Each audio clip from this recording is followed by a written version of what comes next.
Good morning everyone. आज हम इस वीडियो के अंदर प्राकृत संख्याओं के अभाज्य गुणनखंड, उनके महत्तम समापवर्तक HCF, उनके LCM के बारे में सीखेंगे। तो किन्हीं भी दो संख्याओं या उससे ज़्यादा संख्याओं का HCF और LCM निकालने से पहले हमें उन संख्याओं के अभाज्य गुणनखंडों के बारे में पता होना चाहिए। हम किसी संख्या के अभाज्य गुणनखंड कैसे ज्ञात करते हैं उस बारे में हम पहले सीखेंगे। जैसे मान लो एक संख्या है 36, उसके हमें अभाज्य गुणनखंड ज्ञात करने हैं। तो हमने पहले पढ़ा हुआ है, फर्स्ट वीडियो के अंदर ही पढ़ा था अभाज्य संख्याओं के बारे में। ऐसी संख्याएं जो एक और अपने आप को छोड़कर किसी से भी भाग ना हो वो अभाज्य संख्या कहलाती है। या जिस संख्या के केवल और केवल दो ही गुणनखंड हों, ना दो से कम ना दो से ज़्यादा। तो हमारी अभाज्य संख्याएं जो हैं वो 2 है, 3 है, 5 है, 7 है, 11 है। इस तरह से ये हमारी क्या है अभाज्य संख्याएं हैं। 11 के बाद 13 होगी, फिर 17 होगी, 19 होगी, इस तरह से। तो जब भी किसी प्राकृत संख्या के हमें अभाज्य गुणनखंड करने हों तो उस संख्या को हम सिर्फ अभाज्य संख्या से ही भाग देंगे। जैसे 2 से भाग चेक करेंगे, अगर होता है तो करेंगे, ना तो उसके बाद 3 से चेक करेंगे। अगर वो संख्या 3 से भी भाग नहीं होती तो फिर 5 से भाग करके देखेंगे, 4 से नहीं करेंगे। तो जब भी किसी प्राकृत संख्या के हमें अभाज्य गुणनखंड ज्ञात करने हों तो हम उस संख्या को 2 से शुरू करके प्रत्येक अभाज्य संख्या से बारी बारी भाग देंगे जब तक वो भाग होती रहती है, या जब तक कोई अभाज्य संख्या ना आ जाए भाग देते टाइम। तो जैसे हमें 36 के गुणनखंड ज्ञात करने हैं, 36 में इकाई का अंक 6 है, तो ये संख्या 2 से भाग हो जाएगी। तो पहले हम 2 से करेंगे, 36 को 2 से भाग किया तो भागफल हमारा कितना आ जाएगा 18। फिर इस 18 को भाग देना है, इकाई का अंक इसमें 8 है, तो ये संख्या भी 2 से भाग हो जाएगी, 2 निम 18। अब हम 9 को 2 से भाग नहीं कर सकते। अब हम नेक्स्ट नंबर पे चलेंगे, तो 2 के बाद अभाज्य संख्या होती है 3, तो 9 को अब हम 3 से भाग देंगे, 3 तिया 9। अब ये जो 3 है, जो भागफल हमारा आया 9 को भाग देने के बाद, ये अभाज्य संख्या आ चुकी है। आगे ये एक और अपने आप के सिवा किसी से भाग नहीं होगी, तो हम यहाँ अपने प्रोसेस को रोक लेंगे। तो 36 के अभाज्य गुणनखंड है हमारे 2, 2, 3 और 3। तो 36 के अभाज्य गुणनखंड बराबर है 2 गुणा 2 गुणा 3 गुणा 3। अगर हम इनको गुणा करके देखें तो 36 आ जाएगा हमारा। इसी तरह से नेक्स्ट एग्जाम्पल है 81 के अभाज्य गुणनखंड ज्ञात करो।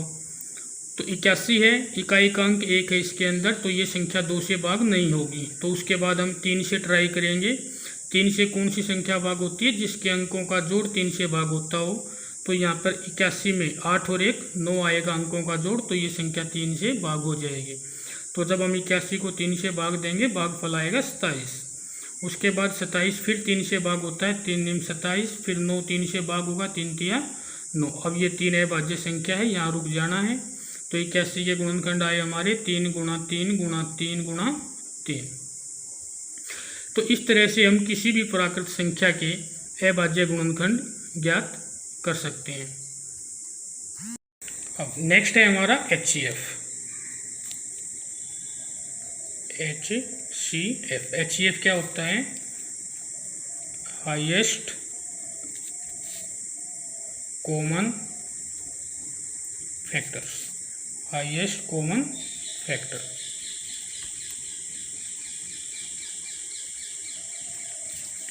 हाईएस्ट मैंने बड़ा, कॉमन साझा। जिन भी दो संख्याओं का हम HCF ज्ञात करेंगे उनका सबसे बड़ा साझा, फैक्टर मीन्स गुणनखंड। ऐसा गुणनखंड ढूंढेंगे जो दोनों संख्याओं में होगा और वो सबसे बड़ा गुणनखंड होगा जब उनको हम कॉमन गुणनखंड को गुणा करेंगे। HCF इसको हिंदी में बोलते हैं महत्तम समापवर्तक। LCM होता है लीस्ट कॉमन मल्टीपल। इसमें हम लिस्ट होता है कम से कम, कॉमन साझा, मल्टीपल होता है गुणनज। तो जिन दो संख्याओं का या 3 संख्याओं का हमें LCM ज्ञात करना है, उनमें हम उसके कॉमन जो फैक्टर्स होंगे, उन कॉमन फैक्टर्स के अलावा जो कॉमन नहीं होंगे उन फैक्टर्स को भी गुणा करेंगे तो हमारा एलसीएम निकलेगा, जिसको हम क्या बोलते हैं, लीस्ट कॉमन मल्टीपल लघुत्तम समापवर्तक। अब एग्जाम्पल से इसको हम सीखेंगे कि कैसे हम दो या दो से ज़्यादा प्राकृत संख्याओं के गुणनखंड विधि द्वारा महत्तम समापवर्तक और एलसीएम ज्ञात कर सकते हैं। जैसे 36 और 81 का एचसीएफ व एलसीएम ज्ञात करो।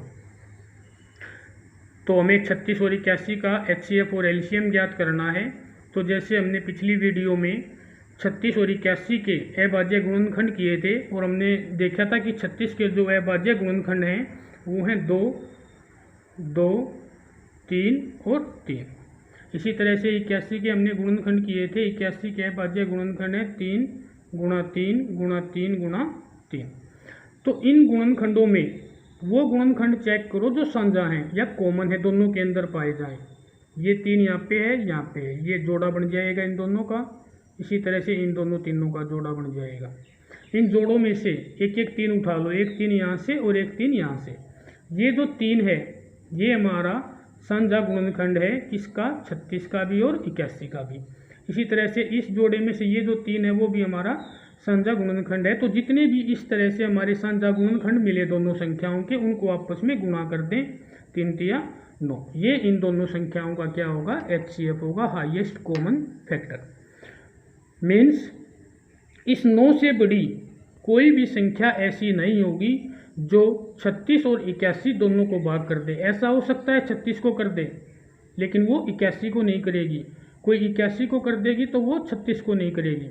9 से बड़ी कोई भी ऐसी संख्या हमें नहीं मिलेगी। तो सबसे बड़ी संख्या जो दोनों को भाग करेगी पूरा पूरा वो कौन है, 9 है। तो इन दो संख्याओं का जो महत्तम समापवर्तक है वो 9 होगा। उसके बाद इन दोनों संख्याओं का एलसीएम हम कैसे ज्ञात कर सकते हैं, इसी तरह से 36 के अभाज्य गुणनखंड लिखेंगे हम। उसके बाद 81 के अभाज्य गुणनखंड है, उनमें से जो कॉमन गुणनखंड है वो एक एक बार, इस जोड़े में से एक 3 आ जाएगा, इस जोड़े में से एक 3 आ जाएगा। इन साझा गुणनखंडों को छोड़कर जो ये गुणनखंड बचे ये सारे इनके साथ हमने यहाँ गुणा करने हैं। 2 गुणा 2 गुणा में 3 गुणा 3, इन सब को गुणा करेंगे तो 324। ये क्या है, इन दोनों संख्याओं का लघुत्तम समापवर्तक एलसीएम है। LCM means least common multiple, सबसे छोटा साझा गुणनज। गुणनज वो 36 का भी होगा और 81 का भी होगा। मतलब ये 324 ऐसी सबसे छोटी संख्या होगी जो 36 का भी गुणनज होगी और 81 का भी गुणनज होगी। दूसरे शब्दों में ये सबसे छोटी ऐसी संख्या है जो 36 से भी भाग हो जाएगी और 81 से भी। इससे छोटी बहुत सारी संख्याएं होंगी जो 36 से भाग होंगी लेकिन वो 81 से नहीं होंगी। कुछ ऐसी भी होंगी जो 81 से हो जाएंगी लेकिन वो 36 से नहीं होगी। पहली सबसे छोटी संख्या जो इन दोनों से भाग होगी वो हमारी कितनी होगी, 324। Thank you. तो अब नेक्स्ट है सह अभाज्य संख्याएं।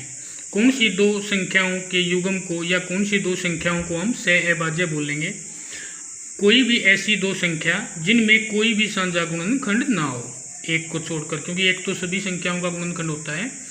एक को छोड़कर दी गई संख्याओं के अंदर यदि कोई भी साझा गुणनखंड नहीं है तो हम उन संख्याओं को सह अभाज्य संख्याएं बोलते हैं।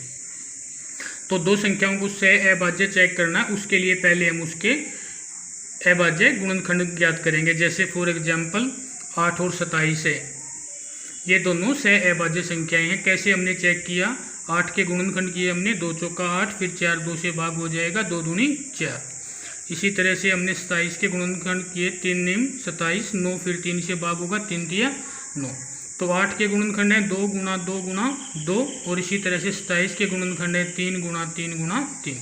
इन दोनों संख्याओं के अंदर कोई भी गुणनखंड साझा नहीं है, इसलिए इन संख्याओं को हम क्या बोलेंगे, सह अभाज्य संख्याएं बोलेंगे।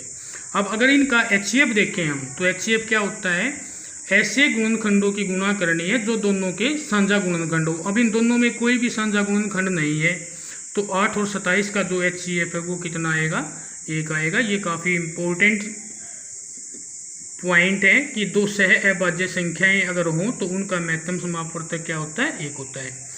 दूसरा, लघुत्तम समापवर्तक। अब हमें पता है जब भी हम किन्हीं दो संख्याओं का लघुत्तम समापवर्तक निकालते हैं तो साझा गुणनखंड के साथ साथ जो असाझा हैं, जो कॉमन नहीं है, उन गुणनखंडों को भी हम गुणा करते हैं। तो यहाँ पे साझा गुणनखंड तो कोई है नहीं, ये सारे के सारे गुणनखंड 2 गुणा 2 गुणा 2 8, 3 गुणा 3 गुणा 3 27। कहने का मतलब यदि दो संख्या सह अभाज्य हैं 8 और 27 और उनका हमने एलसीएम ज्ञात करना है तो हम सीधा उन दोनों संख्याओं को गुणा कर देंगे, उन संख्याओं का हमें लघुत्तम समापवर्तक प्राप्त हो जाएगा। अब इस पे बेस्ड कुछ क्वेश्चन है। यदि ए और बी दो सह अभाज्य संख्याएं हों तो उनका एचसीएफ क्या होगा। तो दो सह अभाज्य संख्याओं का एचसीएफ अभी मैंने बताया कितना होता है, हमेशा 1 होता है। नेक्स्ट क्वेश्चन है ए और बी दो सह अभाज्य संख्याएं हैं तो उनका एलसीएम क्या होगा। तो दो सह अभाज्य संख्याओं का एलसीएम अगर हमने ज्ञात करना है तो उन संख्याओं को हमने डायरेक्ट क्या करना है, आपस में गुणा कर देना है। उनका जो गुणनफल होगा वो उन संख्याओं का लघुत्तम समापवर्तक होगा। थर्ड क्वेश्चन है यदि दो संख्याओं का एचसीएफ और एलसीएम, कोई दो संख्या है उनका एचसीएफ x है और एलसीएम y है, तो निम्न कथन में से ये बताना है कि कौन सा कथन सत्य है। x y से ज़्यादा होगा, मतलब जो एचसीएफ है वो एलसीएम से ज़्यादा होता है। सेकंड है HCF equal to LCM, HCF और एलसीएम बराबर होंगे। थर्ड है एचसीएफ छोटा होता है एलसीएम से। इनमें से कौन सा कथन सत्य है। अब जैसे अगर इनके नाम को देखें हम तो एचसीएफ है हाईएस्ट, सबसे बड़ा, और एल होता है लिस्ट, सबसे छोटा। लेकिन एक्चुअल में ऐसा नहीं होता। जो लघुत्तम समापवर्तक होता है किन्हीं भी दो या दो से ज़्यादा संख्याओं का, वो लघुत्तम समापवर्तक हमेशा एक बड़ी संख्या होती है, वो उन संख्याओं से कम नहीं होगी, उनमें से सबसे बड़ी संख्या के बराबर हो सकती है या उससे ज़्यादा, लेकिन कम कभी भी नहीं होगी। लेकिन जो एचसीएफ होता है वो उन संख्याओं में सबसे छोटी संख्या के या तो बराबर होगा या उनसे कम होगा, संख्याओं से ज़्यादा कभी भी किसी संख्या का एचसीएफ नहीं होता। तो प्रैक्टिकली जो एचसीएफ होता है वो एलसीएम वाले मान से कम होता है। तो इसके अंदर सी ऑप्शन ट्रू है। Thank you.